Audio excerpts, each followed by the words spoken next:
তোমরা ধরিয়া মৎস্য বেসিয়া মোদের গঞ্জে আকুল হইয়া কুঞ্জে পোল্ট্রি মুরগি খাইয়া তাজা রাজত্ব ছাড়াই হয়েছ রাজা। তোমরা কি বৎস এখনো খাচ্ছ মেয়াদ উত্তীর্ণ গাজা? কেউ সাপে পড়ে খায়, কেউ হাউস করে চায়, কারোর কারোর আবার দেখার সামর্থ্যও নাই। না খেলে নাকি তোমাদের মাথা পাগল হয়ে যায়, দিন দুনিয়ার সব হয়ে যাচ্ছে সারখার। তাই আজকে আমার ভিডিওর বিষয় গাঁজাখোরদের সাক্ষাৎকার। গাঁজাখোরদের বলে আবার সাক্ষাৎকার, তা কি আর হয়? চলেন যাই দেখি কোন পর্যন্ত কি করা যায়। তোকে কতবার কইছি, হ্যাঁ টানা আর এই বোর কাছে ফাঁকি দিতে হয় না। মাল খুব মিষ্টি আছে, টান। গাঁজা আবার মিষ্টি হয় তা তো জানি না। আসলে খুব স্বাদ হয়েছে রে।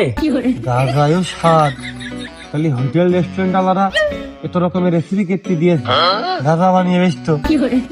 ও ভাই, আপনারা না কি করতেছে? ফুটবল খেলতেছি। ফুটবল কই আর মাঠ কই আর রেফারি কই আর গোল পোস্ট কই আর প্লেয়ারই বা কই? কেন তোমার চোখি বাইতেছে না? থাকলে তো আমার চকি বাঁধবে, আমার চকি তো বাঁধতেছে আপনারাই যে এই গাছের গুড়া গোল করে টাইস বান্ধা, এরপর গোল হয়ে বসে সেই মালমূল টাইতেছে। দেখলে তাহলে শুনলে কেতি, হ্যাঁ বুঝতেই তো পারলে যে আমরা গাঁজা খাচ্ছি। দেখো দিনী, গাঁজা খেয়ে আবার বড় বড় কথা। এই খবরদার গাঁজা কবি নে। গাঁজা কব না তাহলে কি কব? ওই শব্দদের করিমকে ডাকলে হবে? হোক আর না হোক, তোর যা কইছি তাই। মেলা কিছুই তো কইলে, তা কইন দিয়ে তাই গাঁজা কবি নে। আবার গাঁজা কব না তাহলে কি ফেন্সিডিল কব নাকি? আরে তা কতি হবে কেতি, হ্যাঁ ও তো আর এক জিনিসের নাম, এর তুই সিদ্ধি কবি সিদ্ধি। এর নাম গাঁজা, তাহলে আমি সিদ্ধি করতে যাবো কে? কোষ না কোষ এনতে তুই ধুর ঘুরিতে যা কবি ক, আমার এই কানের গড়ে তুই গাঁজা কবি নে। আচ্ছা করছি। তা তোমরা এই গাঁজা এই জিনিসটা কেত্তি খা?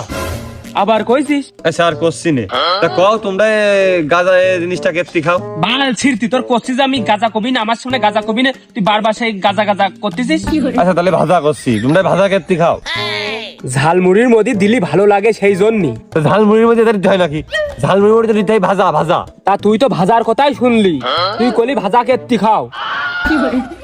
তুমি